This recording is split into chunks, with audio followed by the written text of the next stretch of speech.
Hello my friends, आप सुन रहे हैं हमारी कहानी जिन की मोहब्बत। एपिसोड 18। कहानी का टाइटल है, क्या मुराद बच पाएगा अपनी सौतेली माँ के षड्यंत्रों से। तो फ्रेंड्स, चलिए कहानी को शुरू करते हैं। आकृति के कक्ष में रानी आकृति गुस्से में अपने कक्ष में यहाँ से वहाँ घूमे जा रही थी। आज महाराज सबके सामने आकृति के ऊपर बहुत ही क्रोधित हुए थे। वे गुस्से के कारण आंख बबूला हुए जा रही थी। तभी उसके कक्ष में एक दासी आती है। रानी आकृति जी की जय हो। आकृति जी, शहजादे हेमराज आपसे मिलना चाहते हैं। वो आपसे मिलने आए हैं। दासी ने आकृति से कहा, उन्हें अंदर आने दें। हेमराज आकृति के कक्ष में आता है और कहता है, माँ प्रणाम। हेमराज ने आकृति को प्रणाम किया। प्रणाम? क्या हुआ है हेमराज, आप इस वक्त यहाँ? आकृति ने हेमराज से कहा, जी हाँ, मैं आपका हालचाल देखने आया था। आप काफी क्रोधित होकर भोजन कक्ष से निकली थी, इसलिए मुझे आपकी चिंता हो रही थी। हेमराज नहीं, चिंतित स्वर में वो आकृति से कह रहे थे, मेरी चिंता मत करो हेमराज, अब अपनी चिंता करना शुरू कर दो। आकृति ने हेमराज से कहा, क्यों, क्या हुआ माँ? हेमराज ने चिंतित स्वर में कहा, क्या हुआ ये आप मुझसे पूछ रहे हैं? आपने देखा नहीं कि कैसे उस बुढ़िया शकुंतला ने मेरे सबके सामने अपमान किया? आकृति ने क्रोधित होकर हेमराज से कहा। हाँ माँ, मुझे पता है। हेमराज भी काफी क्रोधित हो गया था। कैसे उस बुढ़िया ने मुराद को तुम दोनों से सर्वश्रेष्ठ बताया। तुम दोनों भी तो इस महल के शहजादे हो। अवनी गुस्से से आकृति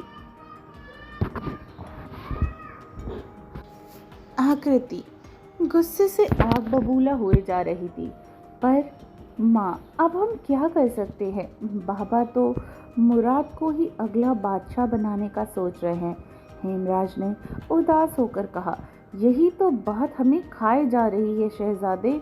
अगर शहजादा मुराद बादशाह बनेगा तो वह तुच्छ अवनी हमें चैन से जीने नहीं देगी। वह सब कुछ पालेगी और मेरे बरसों की महारानी बनने के सपने पर पानी फेर देगी। आकृति जल भुन गई थी। तो हमें क्या करना चाहिए माँ? हेमराज ने ऐसा माँ से कहा। हेमराज ने अवनी से सवाल करते हुए पूछा, हमें ऐसा करना होगा कि राज्य तुम्हारे बड़े भाई यानी राज को मिले और तुम दोनों भाई मिलकर इस बादशाही तख्त को संभालो। आकृति ने हेमराज से कहा, पर बाबा तो राज भाई को मुराद से कमजोर समझते हैं। हेमराज ने कहा, हमें पता है, पर अगर शहजादे मुराद ही नहीं रहे तो वह कुटिल मुस्कुराहट के साथ हेमराज की तरफ देखती हैं। इसका क्या मतलब है माँ? मुझे कुछ समझ नहीं आ रहा। हेमराज ने कंफ्यूज होकर आकृति की तरफ देखा। अगर शहजादे मुराद को हम मार देते हैं तो उस अग्नि को महारानी के तख्त से हटवाया जा सकता है। उससे ज्यादा मुश्किल नहीं आएगी। वैसे भी वो एक दूसरी दुनिया से आई है, एक तुच्छ स्त्री है। आकृति ने घृणा भरी आवाज में कहा, तो अब यह सब कैसे करेंगे? आपके पास कोई रास्ता है क्या माँ? हेमराज ने आकृति से पूछा। हाँ, पहले आपसे ज्यादा। हेमराज, आपके कुछ साथियों को खास आदमी बनाकर सेवक के रूप में शहजादे मुराद के ऊपर नजर रखने के लिए कहें। आकृति ने हेमराज को आदेश दिया। हाँ माँ, ठीक है। वो भी अपनी सहमति में अपना सर हिलाता है और तभी मैं शहजादे राज को अपनी सेना बनाने के लिए और धन की व्यवस्था करने के लिए करती हूँ। ताकि वो एक मजबूती ले आए अपने अंदर। हमें अब एक मजबूत सेना चाहिए जिससे हम बादशाही तख्त को पलट कर रख दे। आकृति ने एक शातिर भरी मुस्कुराहट दी। यानी आप बाबा को बादशाही से निकालना चाहती हैं? हेमराज ने चौंकते हुए कहा। हाँ, और फिर इस संसार पर हमारा राज होगा, महारानी आकृति का। माँ बेटा एक शैतानी हंसी हंसने लगते हैं। वहीं सुबह का समय, जन्नत अपना ब्रेकफास्ट खत्म करके कॉलेज के लिए निकल जाती है। आज वह कॉलेज जाने के लिए लेट हो गई थी। बस का ही इंतजार कर रही थी, पर उसकी नजर अभी तक आई नहीं थी बस। तभी उसकी नजर सामने खड़ी एक बाइक पे जाती है। उस लड़के ने हेलमेट पहना हुआ था। जन्नत को उसका चेहरा तो नहीं दिख रहा था। तभी वह लड़का अपना हेलमेट उतारता है तो जन्नत को पता चलता है कि वह तो मुराद है। जन्नत, चलो मैं तुम्हें कॉलेज छोड़ता हूँ, मुराद ने जन्नत से कहा। जन्नत ने सोचा कि डायरेक्ट हाँ कहना तो थोड़ा ऑकवर्ड होगा और इसलिए पहले वह मना करती है। नहीं नहीं मुराद, मैं बस से आ जाऊंगी। जन्नत ने, आज अभी आधे घंटे तक यहाँ कोई बस नहीं आएगी, ऐसा मुराद ने जन्नत से कहा। तुम्हें कैसे पता? जन्नत चौंकते हुए मुराद से कहती है, वह मैं हाईवे से आ रहा था ना, तो देखा कि कॉलेज से जाने वाले रास्ते पे बस बंद पड़ी है। मुराद ने जन्नत से कहा, ठीक है तो मैं तुम्हारे साथ ही कॉलेज चलती हूँ। यह कहकर वह जन्नत उसकी बाइक पर बैठ जाती है। जन्नत को तो आज भी फ्री की लिफ्ट मिल गई थी। कहाँ वह बस के अंदर धक्के खा कर कॉलेज तक पहुँचती थी। यहाँ बस आराम से सीट पर बैठी और कॉलेज में सुकून से पहुँच जाती है। बस स्टॉप से कॉलेज तक चलकर जाने में बड़ी मेहनत भी लगती थी। ये सब ख्याल जन्नत के दिमाग में ही चल रहे थे। जन्नत मुराद के साथ कॉलेज में आ जाती है। सभी लड़कियां जन्नत और मुराद को एक साथ देखकर जल रही थी।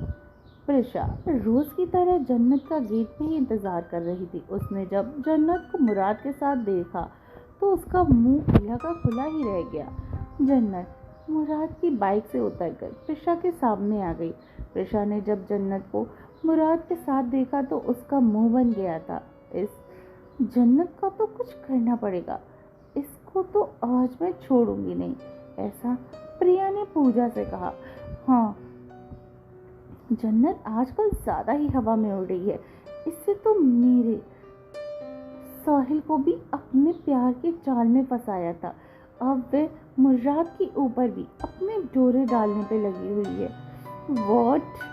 ओह, सच में ये हमेशा बीच में आ जाती है, पूजा ने प्रिया से कहा।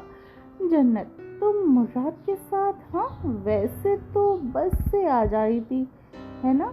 तो आज मुराद के साथ कैसे? ऐसा प्रिशा ने जन्नत को छेड़ते हुए कहा। तुम भी ना प्रिशा? अरे मैं बस इस बस स्टॉप पे इंतज़ार कर रही थी तो मुराद मेरे सामने बाइक रोके खड़ा हो गया। उसी ने मुझे बताया कि हाईवे पर बस खराब हो गई है, इसलिए मैं उसके साथ चली आऊँ। प्रिशा और जन्नत क्लासरूम की तरफ बढ़ते बढ़ते ही बात कर रहे थे। उसका ध्यान सामने की तरफ नहीं था। प्रिया चुपके से अपना एक पैर जन्नत के सामने कर देती है।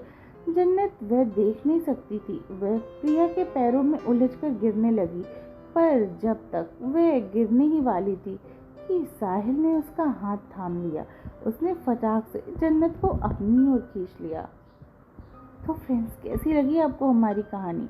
आखिर क्या होगा कहानी में आगे? क्या आप बच पाएंगे शहजादे मुराद अपनी सौतेली माँ के षड्यंत्रों से? तो चलिए, कहानी को आगे जानने के लिए और ऐसे ही बेहतरीन एपिसोड्स के लिए मेरे चैनल को सब्सक्राइब कीजिए और मेरी वीडियोस को लाइक कीजिए। चलिए, मिलती हूँ कहानी के अगले एपिसोड में। तब तक आप अपना अच्छे से ख्याल रखें और सुनते रहिए जिनकी मोहब्बत दुनिया तक